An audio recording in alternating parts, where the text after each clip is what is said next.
सोने और चांदी के रेट में भारी गिरावट आज शुक्रवार को भी लगातार दूसरे दिन जारी है और ऐसे में सोने और चांदी की अगर रेट की बात की जाए तो इसमें काफ़ी बदलाव देखने को मिल रहा है। एमसीएक्स पर चांदी में सुबह 9 बजे की अगर हम बात करें तो 15,000 रुपये प्रति किलो गिरावट आई है। वहीं चांदी का रेट अब 2,29,872 रुपये पर आ गया है। एमसीएक्स पर चांदी में 6% का लोअर सर्किट लगा है। वहीं गोल्ड में भी आज गिरावट देखी जा रही है।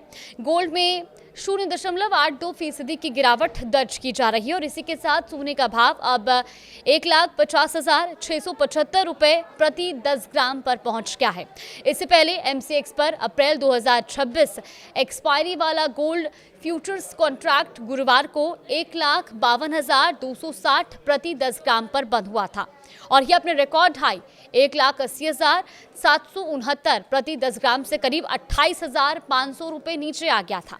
हालांकि एक बार फिर गुरुवार को घरेलू बाजार में एमसीएक्स गोल्ड के भाव में हल्की तेजी देखने को मिली, तो वहीं एमसीएक्स पर चांदी की कीमत 2,46,452 प्रति किलो पर बंद हुई, जो अपने ऑल टाइम हाई 4,20,048 रुपए प्रति किलो से करीब 1,73,500 रुपए कम है।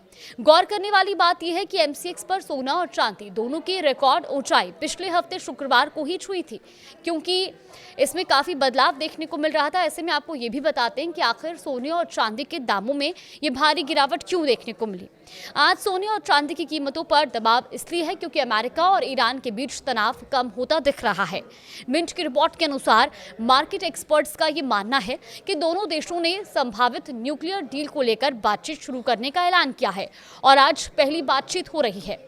ऐसे में इस खबर के बाद निवेशकों का झुकाव सुरक्षित निवेश यानी कि सोने चांदी से हटकर अमेरिकी डॉलर की तरफ बढ़ा है। डॉलर मजबूत होने से आमतौर पर सोने और चांदी की कीमतों पर दबाव पड़ता है। ऐसे में आगे चलकर कीमती धातु की जो दाम है, जो कीमतें हैं, उनमें और भी गिरावट आ सकती है और धीरे धीरे ये अपने फेयर वैल्यू की ओर बढ़ेंगी, जो मौजूदा कीमतों से काफ़ी नीचे मानी जा रही है।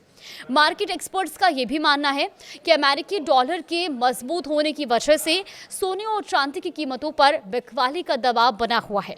अमेरिका और ईरान के बीच तनाव कम हुआ है क्योंकि दोनों देश आज ओमान में एक बार फिर न्यूक्लियर बातचीत शुरू करने वाले हैं और इससे सोना और चांदी जैसे सुरक्षित निवेश की मांग कमजोर पड़ी है।